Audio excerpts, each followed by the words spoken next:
Hello, everybody, and welcome to the Underdog Podcast. Today, we're speaking with Jonathan Svitak Jr.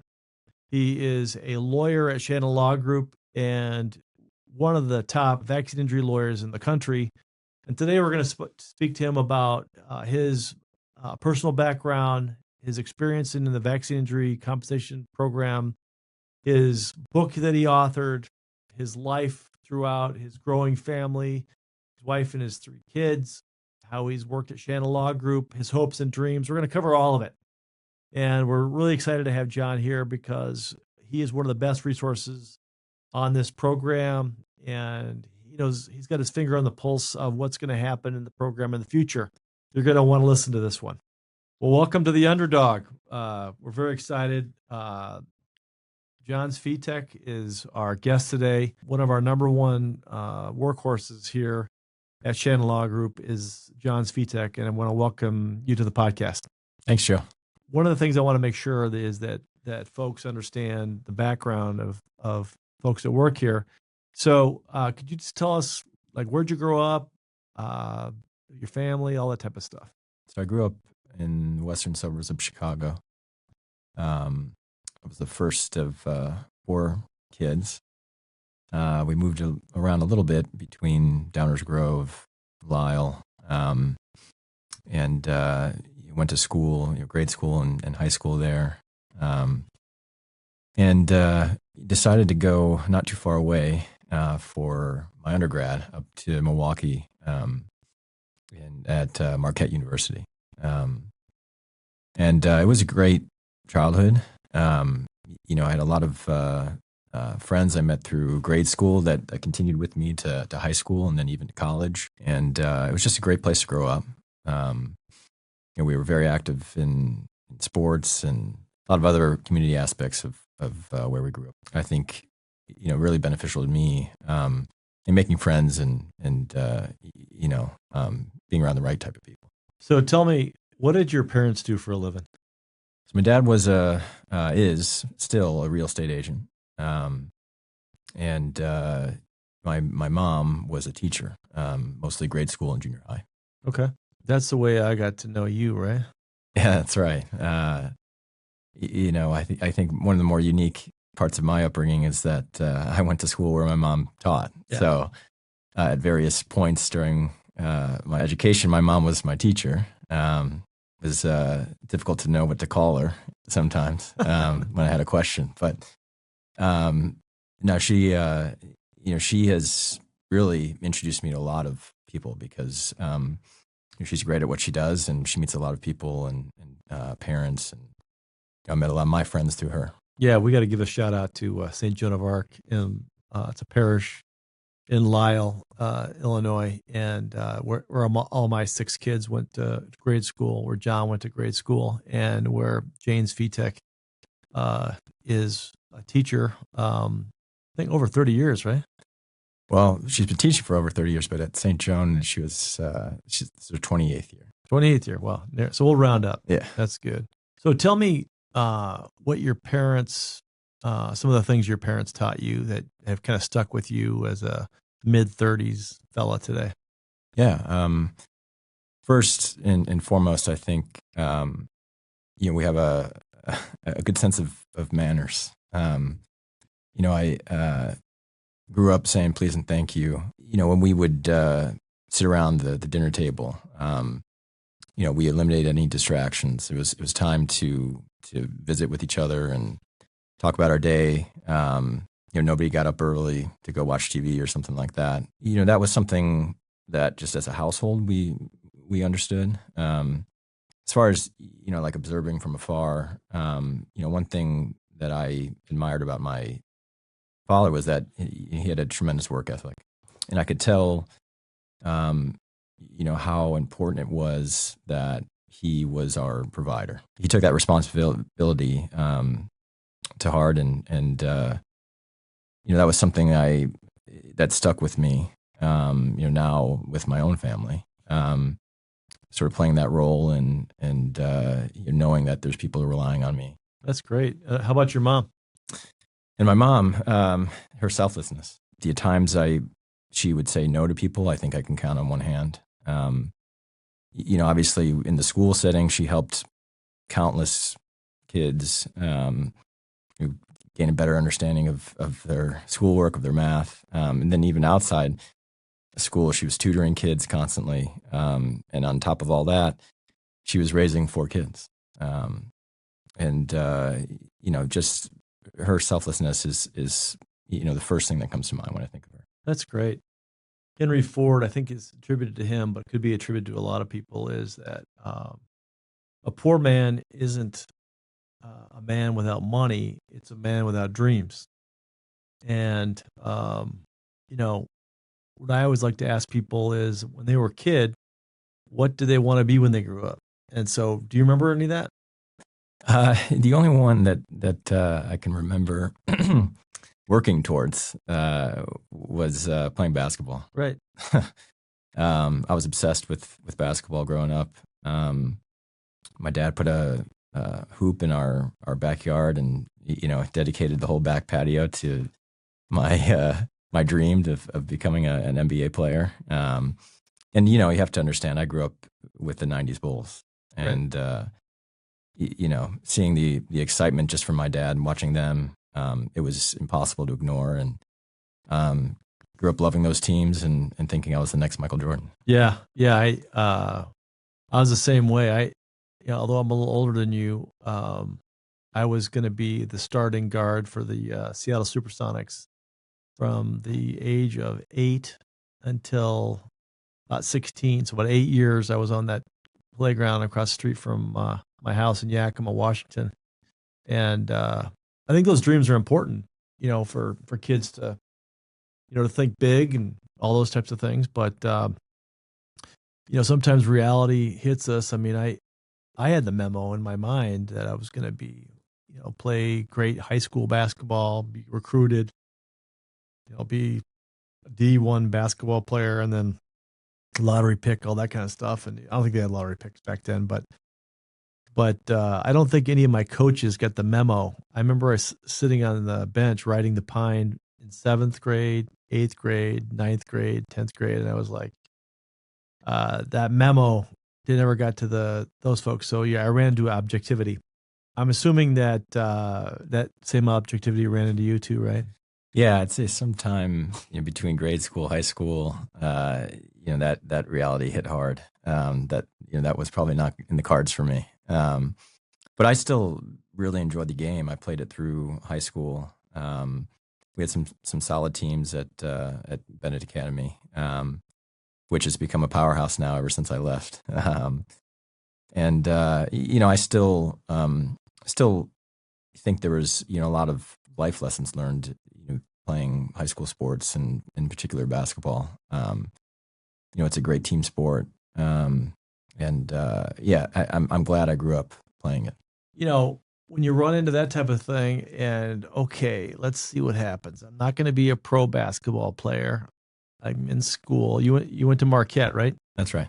So you probably saw some good basketball there too, right? Oh yeah. Yeah. Now, who was the big star back then? So that was the era of Dominic James, Jarrell McNeil, Wesley Matthews. They had some really good teams, moderate, NCAA tournament success, I loved my experience there. Yeah. So how does the kid that's going to Marquette end up becoming a lawyer? Yeah, I think most people, if you ask them, they maybe came to the realization later that they wanted to go to law school. But I was pretty set early on that's what I wanted to do. I remember when we were applying to colleges, I was even considering it because you've got to declare a major. You have to think about what you're going to study, and in the back of my mind, when I selected, history and Spanish and things like this, I knew that ultimately I wanted to go to law school. And that, just solidified over my 4 years at Marquette. Oh, great. Yeah. I remember being a history major myself, and then my junior and senior year thinking, what am I going to do? And that's kind of the route I went. Believe it or not, watching Perry Mason on television, which most people listening to this will have no idea who Perry Mason was. It was an unbelievable trial lawyer guy back in the 60s, 70s.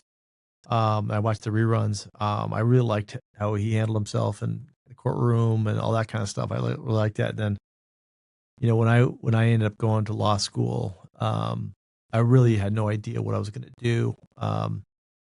But it was good. And so you ended up in Chicago at law school? Yeah, I went to a law school that was called John Marshall Law School, which is now part of UIC. Yeah. And then when you were there, did you have any idea what you wanted to do? Not exactly. I tried out a bunch of different things, and I knew at the end of the day, I wanted to help people. That was kind of what I was letting drive, my decision making. So I tried helping people through the Fair Housing Clinic at John Marshall. I was really interested in actually civil rights, which I think everybody's drawn to, especially in law school. You read all these tremendously important cases, and that's what I really wanted to do when I came out. How I was going to help people, I wasn't sure yet, but that's what I wanted to do. So tell me, what was your first jobs out of law school? Yeah, so I was lucky enough to get hired by my uncle, who ran a practice doing workers' comp insurance defense.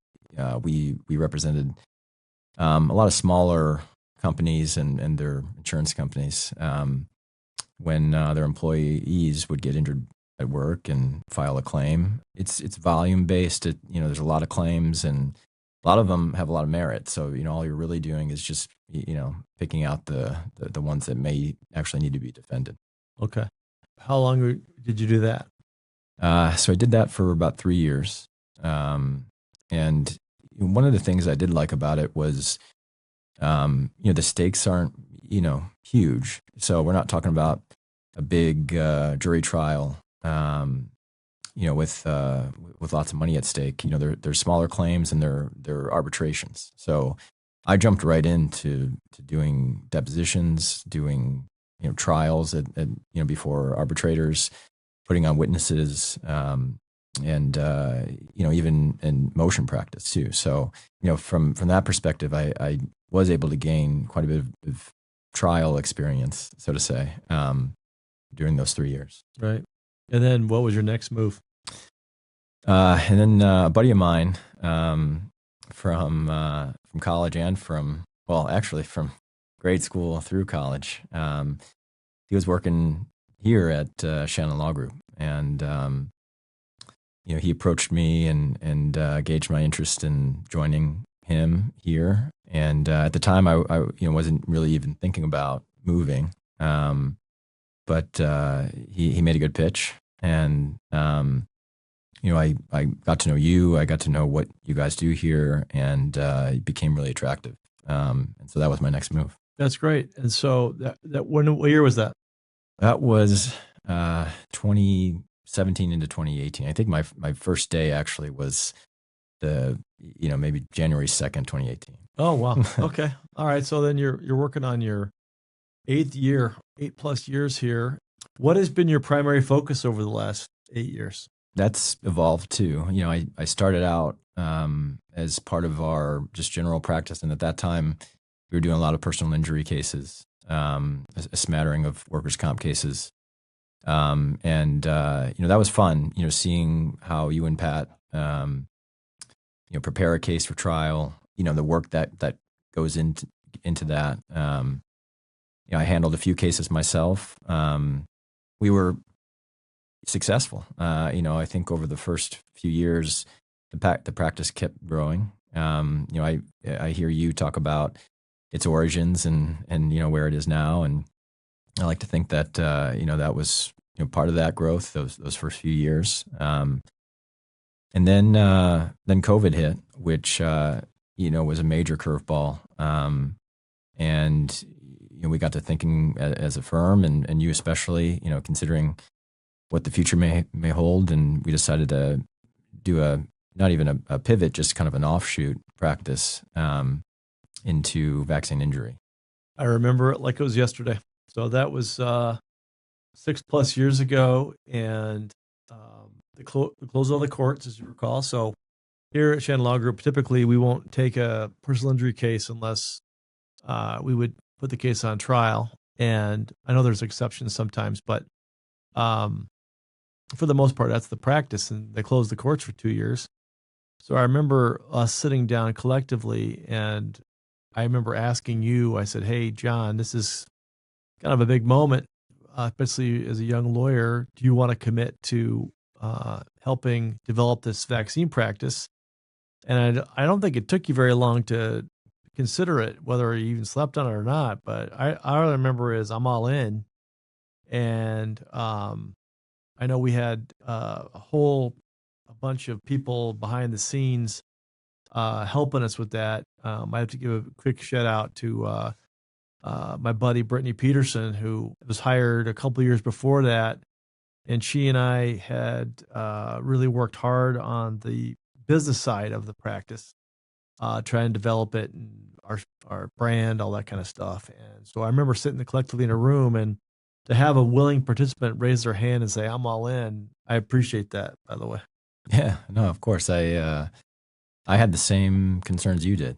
We hadn't stepped into a courtroom without a mask, in 2 years. And there was a lot of attractive things about this vaccine injury practice to me. We had handled probably 24 cases up till that point. I thought it was a really good idea to move towards that.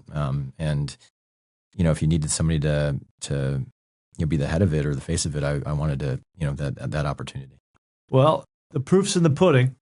If you go on the internet and you Google vaccine injury attorney or SERVA, which is a shoulder injury related to vaccine administration, and videos, you see John's face pop up, and there's a bunch of videos because he was on the ground floor of educating people. So why don't you tell me a little bit about that? What once you decided to make that your primary practice, tell me all that went into it. I know that from a firm's perspective, what we wanted to do was make sure that people understood that there's a practice out there and provide that education. And I remember talking with you, and Brittany and I were talking about a book to put together that kind of summarized everything. And we said, "Hey, John, are you up for it?" And how'd you respond? Let's do it. Yeah. Yeah. The program that, where this practice and where we file cases, it's been around since 1989. And, I know that, and I have a lot of respect for all the attorneys that have been there from day one, trying to educate people about this. Even 30 years later, I still think that the public just doesn't have a great understanding of what it is, what it does. And so as I was educating myself about the program, one thing you stress is always be educating our clients. I thought, well, I can educate them on this program and, be a resource for them, when they're simply just looking for information, whether they have a case or not. So that led to the book, that led to countless, YouTube videos. I'm hopeful. We get good feedback from people on the book, and I think they're just happy to see, that there's an answer out there when they think they may be injured by a vaccine. Right. So here's the book. It's called Vaccine Injuries: Understanding the Vaccine Injury Compensation Program by Jonathan Svitak. We got him as our guest right now. Anyway, if you text us, we'll send you a free copy of this, but also on our website at Shannon Law Group, you can download a free copy of this, avoid all the red tape, etc. But it's a nice, hardcover book. We sent it out for free so that you guys can understand that. But John put a lot of hard work into that, as well as Brittany did. And I thought that was kind of a watershed moment for you to become an author. in your early 30s and then get immersed into practice. I mean, right now it's 100% of your practice, right? Yeah, it's, over those first couple of years, I had some other PI cases I was still handling, but today it's 100% vaccine injury. Right. And has that involved you actually going to Washington, D.C. and actually trying or putting on arguments before judges? Oh yeah, yeah. I've been going to DC now probably once every other month for hearings before the special master. One of the things that I stress for areas of practice that we're in is that we become what I call the thought leader in an area. What does that mean for you to be a thought leader in the vaccine injury practice? Yeah, I want to be considered one of the foremost people in this practice, in this industry, when it comes to education, where people learn about this program and what it does, and then second, for advocacy, for who's going to help me with this case. My goal is to be among the best attorneys that practice in this industry. Well, check the box. The amount of growth that I've seen in our vaccine injury practice, but mainly in Jonathan Svitak, it's amazing to me that the people that hire us to represent them, they have this group of lawyers. John's one of them that just has unbelievable advocacy for our clients. That they know the cutting edges. They're in front of the judges. The judges know them by name. It's just been a tremendous, avenue. And it's a nationwide practice, which is kind of cool. So, tell us, some of the listeners, what are some of the things that are misunderstood about the practice, the vaccine injury practice? I think first thing would be, when you're injured by a vaccination or just injured in general, you're looking for somebody to sue. And, a lot of our intakes involve people, questioning whether they should be suing the vaccine manufacturer or suing their doctor. And, I think that's one of the biggest misunderstandings about the program is that it's, there is no defendant. It's a compensation program, a no-fault system. So what we're doing is we're filing a petition in this government-funded program. And there's no defendant on the other side. Their petition is going to be reviewed, and the government may dispute the claim or they may concede the claim, and we're going to be there every step of the way to make sure that our clients are compensated. But that's one of the biggest misunderstandings, I think. I think the other another really big misunderstanding is that everybody that practices in this industry is anti-vax or something like that. The thing that I really came to understand about this program is, there's this sort of stigma when you think about vaccine injuries, and it got to the point, during the height of COVID where, people just denied that they ever existed. And this program's been around for decades now and has granted entitlement to thousands and thousands of people and awarded billions of dollars in compensation. So, to me, it's the idea that somebody could be injured by a vaccination, not know where to turn, and not even know what that this program existed. That's where I felt I could make a change and really help somebody out. So let's go back to the basics here. So one of the things that people don't understand is that this fund that's in the vaccine injury program is funded by basically big pharma. It's not by taxpayer dollars. It's funded by a certain number of cents that comes out of every inoculation of a covered vaccine. And another thing that's really important for people to understand is that this program was carved out because for every vaccine that's ever been invented, there's going to be side effects to a certain percentage of people. And it's not like it's avoidable because all humans are different and immunities are different. Their bodies are different. And so there's going to be a certain subset of people that are going to have certain reactions. And there's an actual table that you can look up on the internet or just get our book and we'll show it to you, which basically shows that specific injections will cause specific causes, specific injuries in a certain percentage of people if they meet certain, time deadlines, all that type of stuff. So it couldn't be further from the truth that any of this stuff is anti-vax, which you so eloquently said. It couldn't be further from the truth this is a taxpayer-funded type of group. It's not. So there should be absolute zero hesitation in if you do have a side effect from a vaccine, from consulting with people, because number one, the victim doesn't pay a lawyer or anything. Why don't you explain about that, how that works, how the lawyers get paid? Yeah, and I'm glad you brought that out about the excise tax. So yeah, the fund has grown. There's a lot of money in there, but it all comes from the vaccine manufacturers. There's a 75-cent excise tax per dose of vaccine that's manufactured. So, and out of that fund, not only do our clients get compensated, but the attorneys get compensated. So, if you're injured by a vaccination, you do not have to worry about paying your attorney anything, no matter what the outcome is of your case, if you go through this vaccine injury compensation fund. Right, which is terrific because there's no incentive for not doing it. If it's a covered vaccine, covered side effect, zero exposure to a person doing it, and we've tried to educate people to that.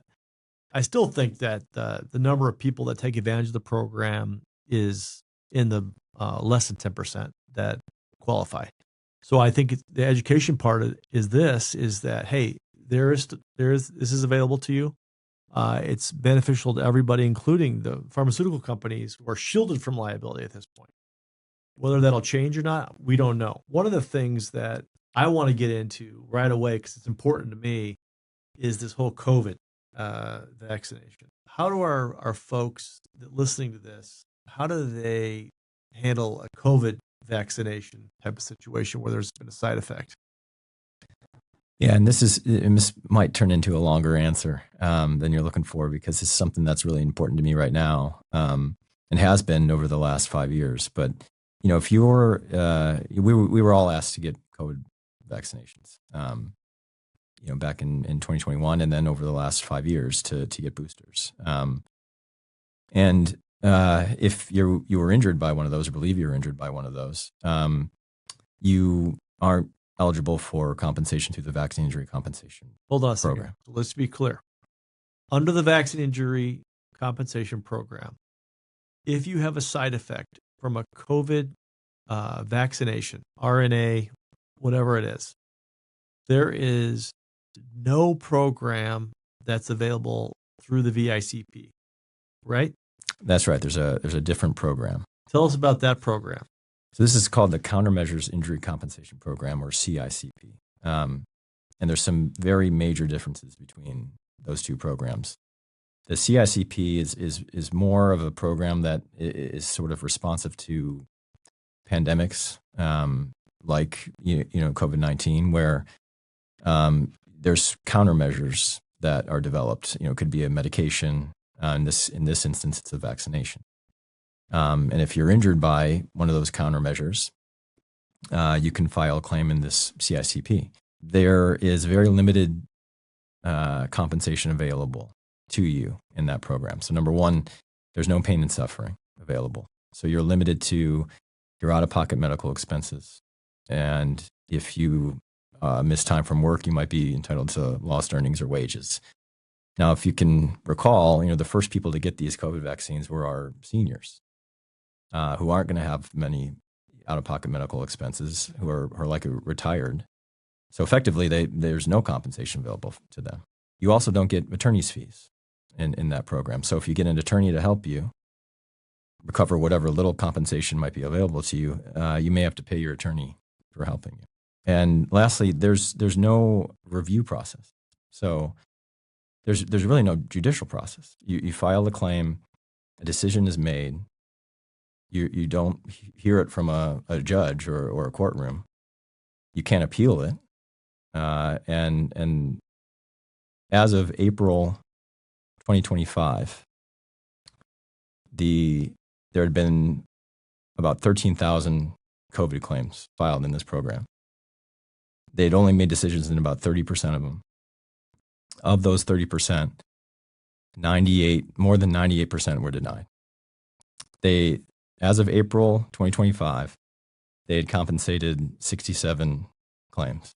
This is the question. I mean, we get asked about COVID all the time. I mean, all the time. And unfortunately, we don't have a good answer because it's not covered under the VICP program. Do you have any insight as to whether or not it'll ever be covered under this program? Yeah, I mean, if you ask some people, it should already be. I think you may hear those numbers and you may think, well, that's because COVID-19 vaccines didn't cause any injuries. But we know that's not true. In last year, the National Academies of Science, Engineering, Medicine, which used to be the Institute of Medicine, came out with a report, and they acknowledged that there are injuries from COVID-19 vaccines. That's our own government coming out with that report. So everybody knows that there are certain individuals who were injured by COVID vaccines. Now they are waiting to see if these COVID vaccines will be added to the vaccine injury compensation program. And there's a 3-step process for that to happen. First, COVID vaccines have to be recommended for routine administration in children and pregnant women. That happened in 2023. Once that happens, there's a statutory obligation that HHS has to amend the vaccine injury table, the program, to add that vaccine. That never happened, and it still hasn't happened. If that were to happen, Congress would then have to impose an excise tax on the vaccine manufacturers, and then it would officially be added to the table.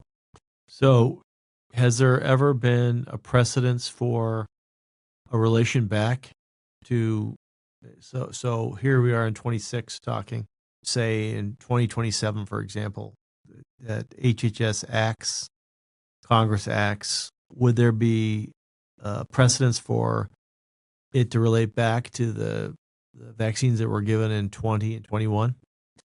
Yeah, so we saw this with when Guillain-Barré syndrome was added as an injury for the flu shot. There was a look-back provision. So in general, you've got a 3-year statute of limitations to file a claim in the VICP. People who received COVID vaccines in 2021, 2022, they'd be out of luck if there were no look-back provision. But if it's added and the look-back provision applies, you can look back 8 years. And if you received the vaccine within those 8 years, you'd have 2 years from the date that the table changed to file a claim. So you say there's a chance? Well, there is a chance. I think even that would be heavily litigated. I think that, and you can see hints of this in the way that they refer to these COVID vaccinations. At one point, the early vaccinations that we were receiving in 2021, there was sort of a different classification of vaccine in later years with the boosters. And so I think that you're going to see some arguments over, which vaccines qualify for the table, which COVID vaccines qualify for the look-back revision. But, we're running out of time. We're hopeful that COVID vaccines will be added to the table. There's been plenty of, activity towards that, but we're still not there. Yeah. And we'll be the first ones, by the way, to report that. We're going to be educating the public on this. And the moment that we hear even the HHS starting their procedures or the Congress, in addition to Congress doing that, we'll be the first to report it. But we're not seeing anything, any movements right now. I'm hopeful that happens just for these folks that have been just, in my opinion, I remember vividly public servants, people that are in medical fields, soldiers. It'd be required or they lose their jobs. And so this wasn't an optional thing for a lot of people. And so I don't know how they could avoid not doing the right thing. So one of the things I always think about our law firm at Shannon Law Group, the way I kind of look at it is that our job is to help the other side do the right thing.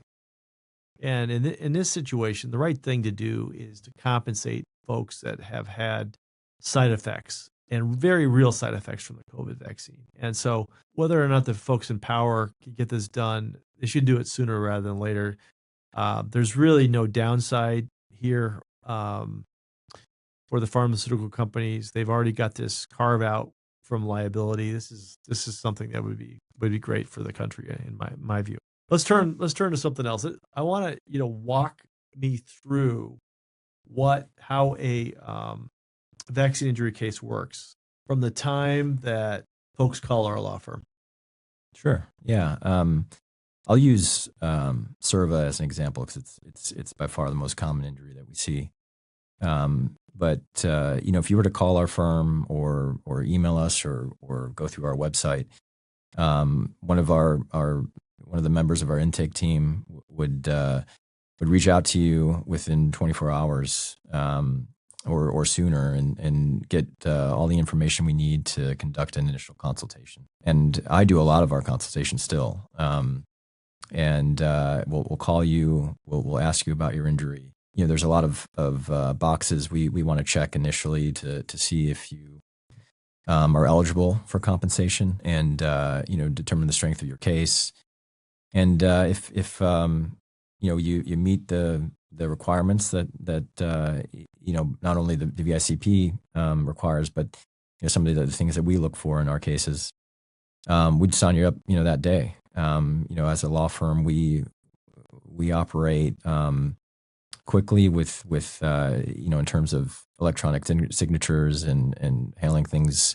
Hold on a second. What's the downside for the people hiring us at this point? I mean, they have to pay you? No, there's no cost of signing up.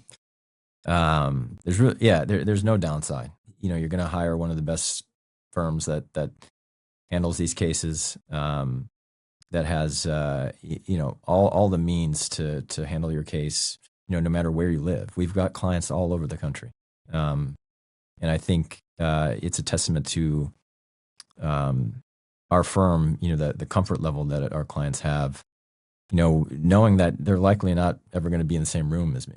Although we try to meet our clients, as much as we can. Sometimes we've got a client in Washington State or North Carolina, and our relationship is over the phone and via email, and we're still able to build a really meaningful relationship with them. Right.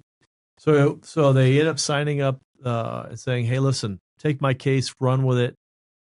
Give us a summary of what happens after that.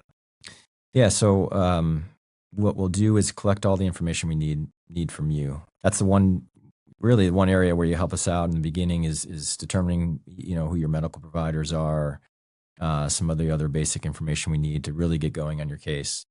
Then we'll handle everything. We'll send out requests for your medical records. We'll pay all the costs involved in developing your case.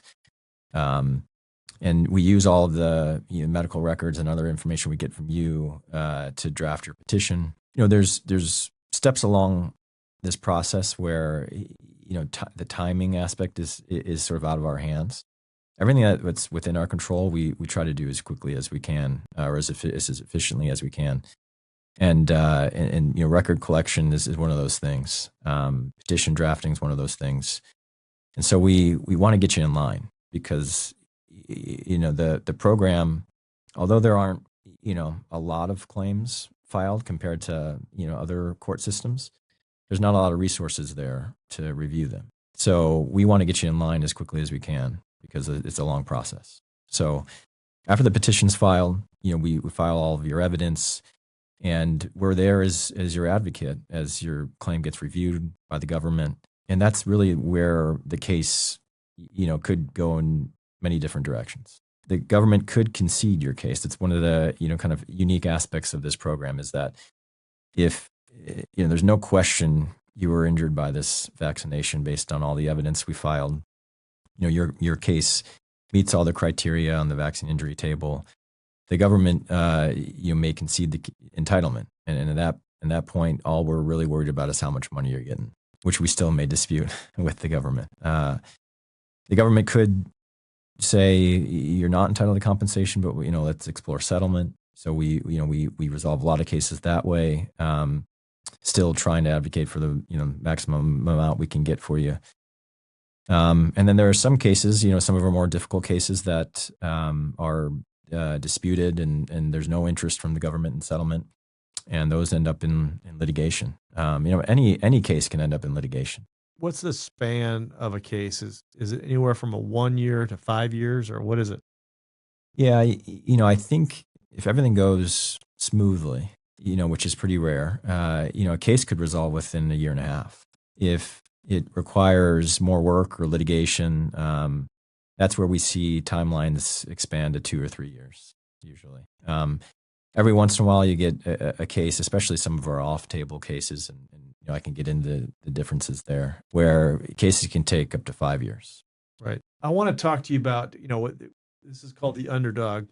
So, listeners want to hear these stories. A case where the odds were against you and the client, and you got one of those stories you could tell us? Yeah, we've got a few. I do kind of relish the cases where the government's, not even interested in settlement, and we still end up getting compensation. Well, I'm talking, but just so our listeners understand, when he says the government, we're dealing with the Department of Justice.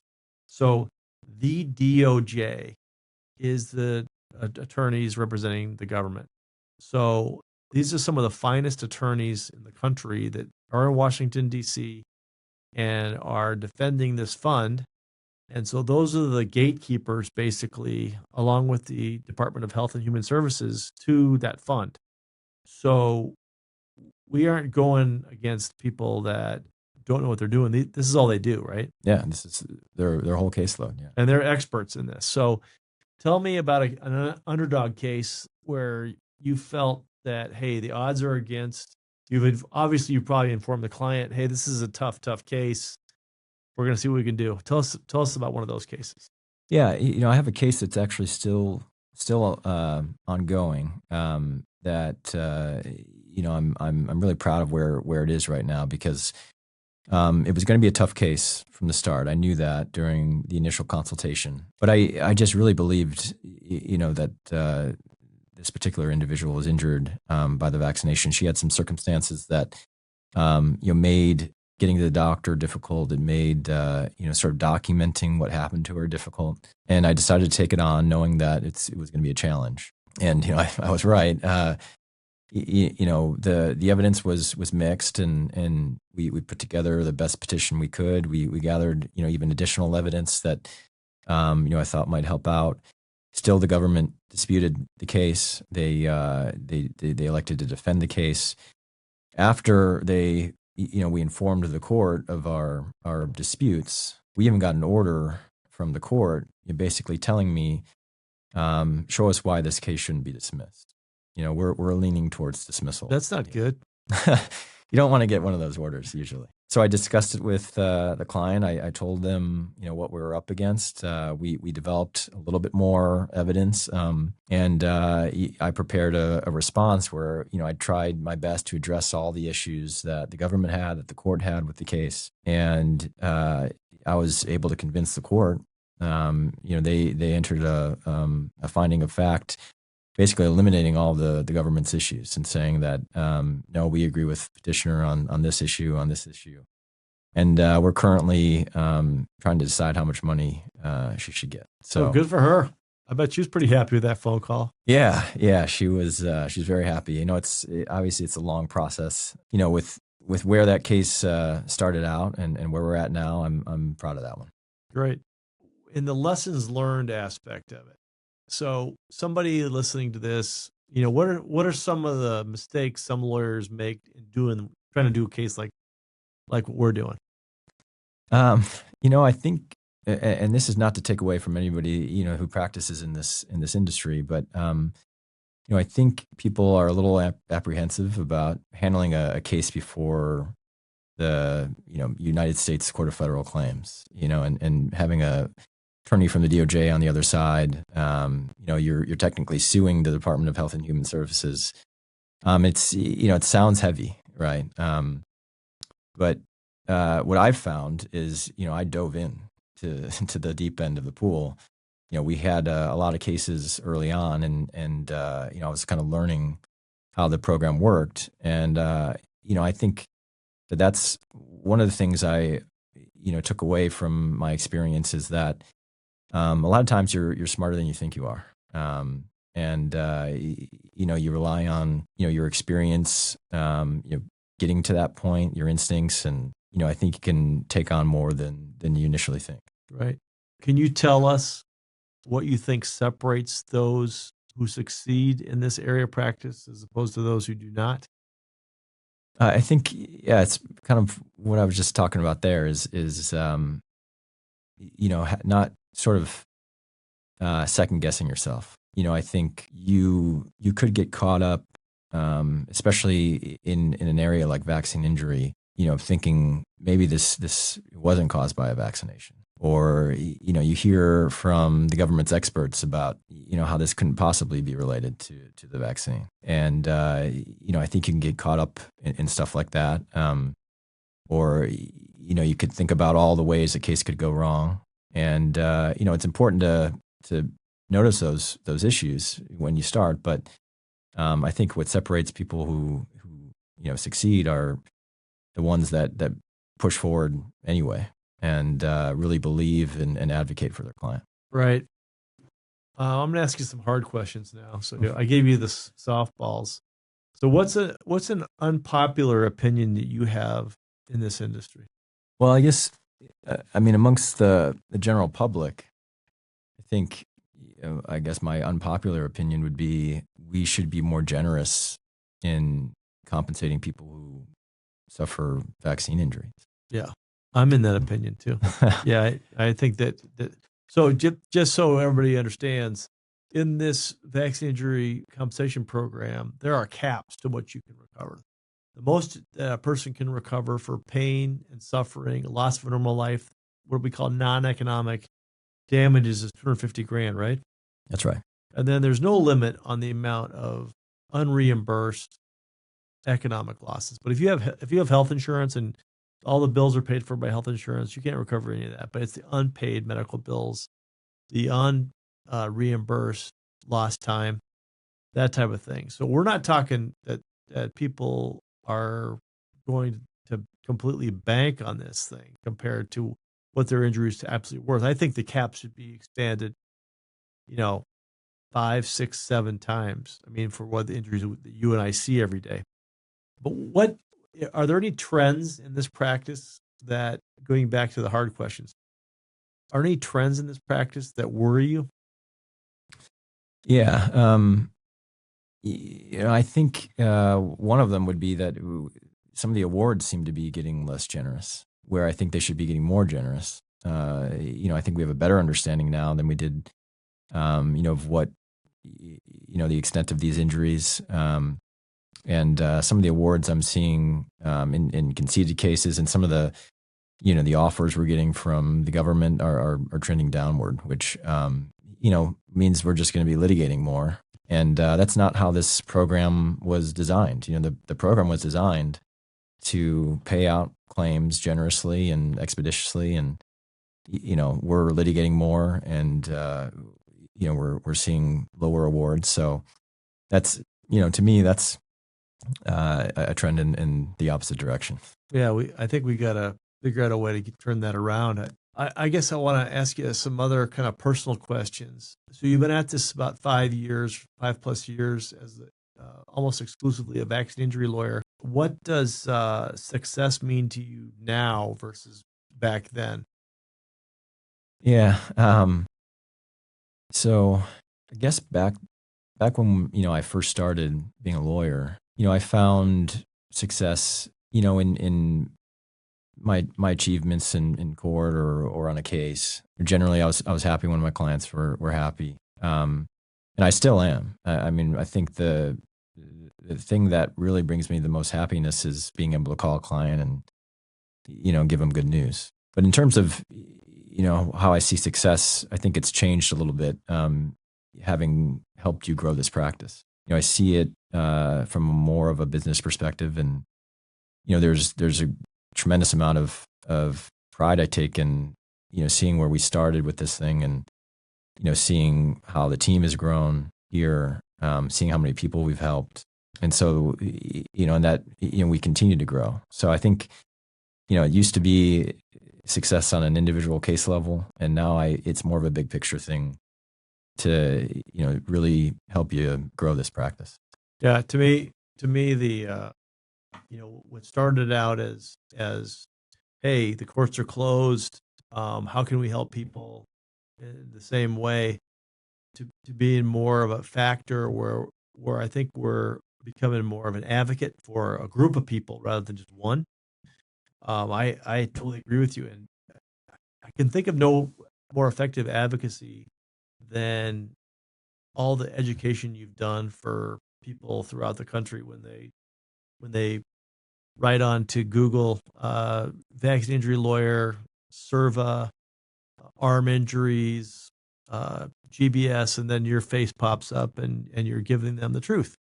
And the book you wrote, and then the follow-up book that the firm wrote on CERVA.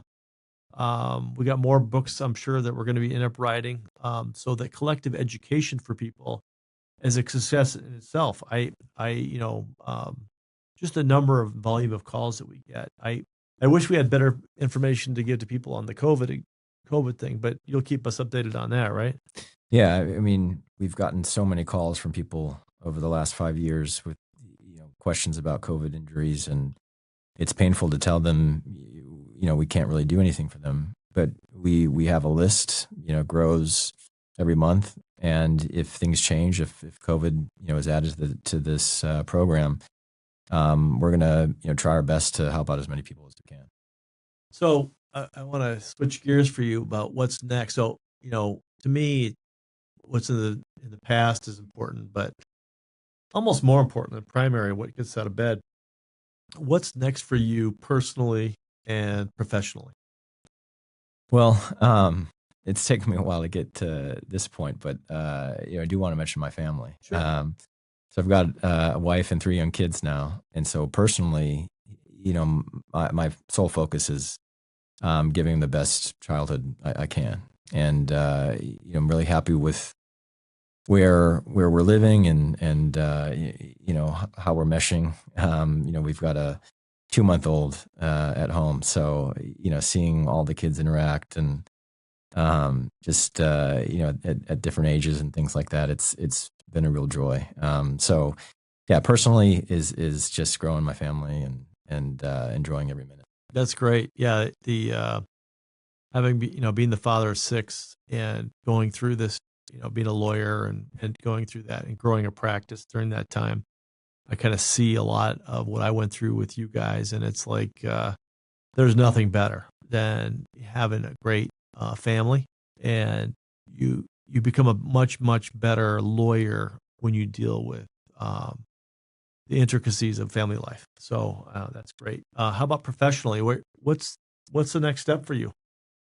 Yeah, I think one of the things I've learned through this practice, and you mentioned it just a minute ago, is we're helping a group of people, really. The more education we do, the more we're successful in this program.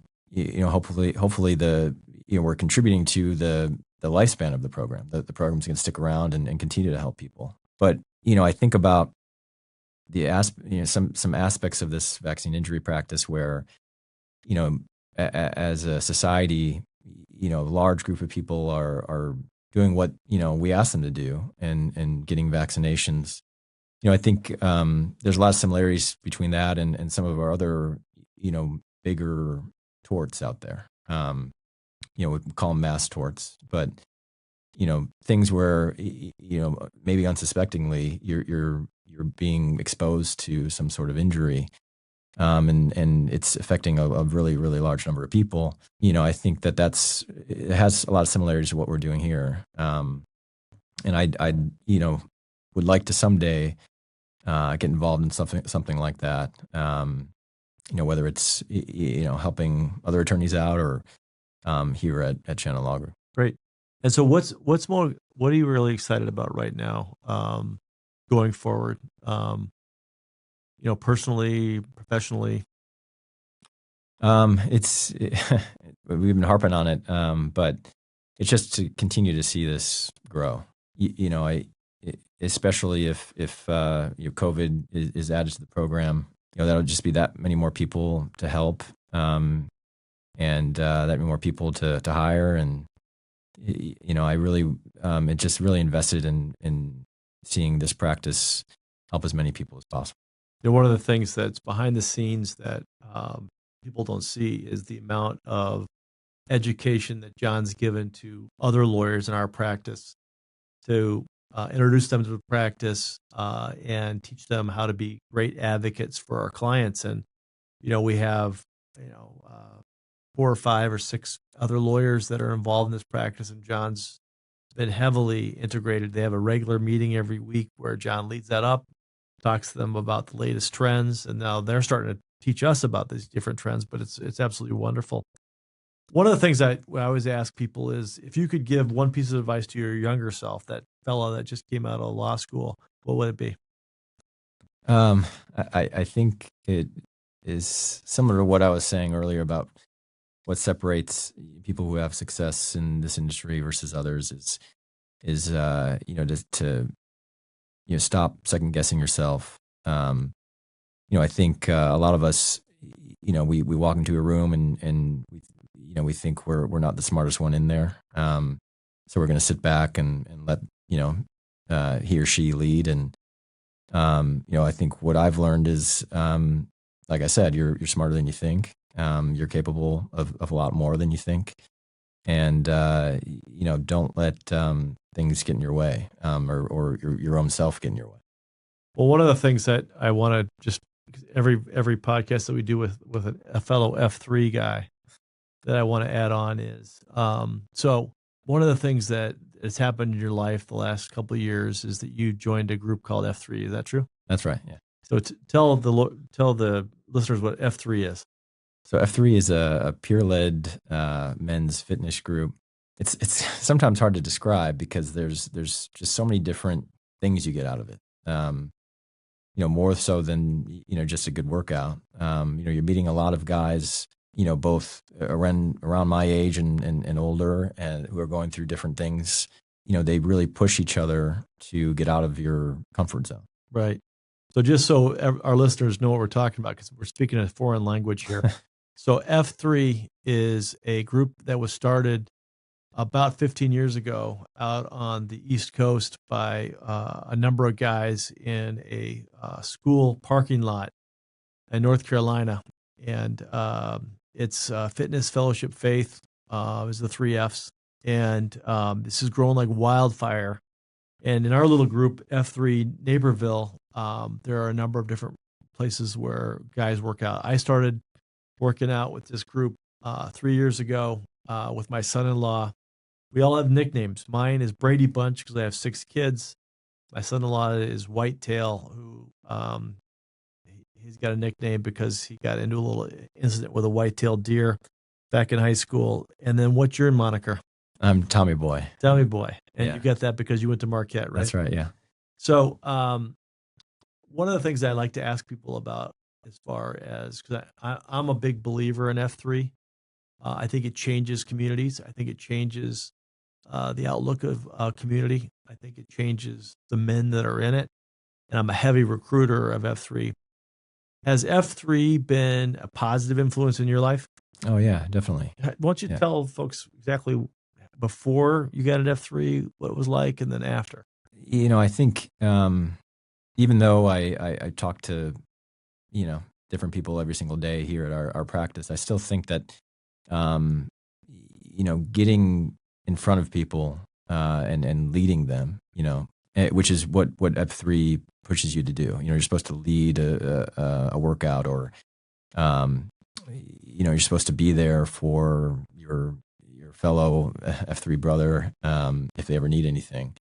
It's not something that you develop naturally. I think you really need to be put in an environment like that where you see all these other people, how they're leading, and it sort of influences how you want to live your life. So bigger picture for me, I've never really been somebody growing up through high school or college that would take charge of a room or lead something. And I think now when I consider how we're building this practice, how I'm sort of helping out some of our other attorneys who don't really know much about the practice. I'm borrowing from that experience and using it here. So yeah, big picture, it's that. And then, the little things, if you need an HVAC guy, you can find one there. When we had our daughter just a couple of months ago, a couple of the guys set up a meal train, without me even really, saying anything. I just said, I'm going to be out for a while because we got a newborn coming. And before I know it, I got guys showing up with casseroles at my house. So it's a really special thing. One of the things I never knew this existed up until April of 3 years ago.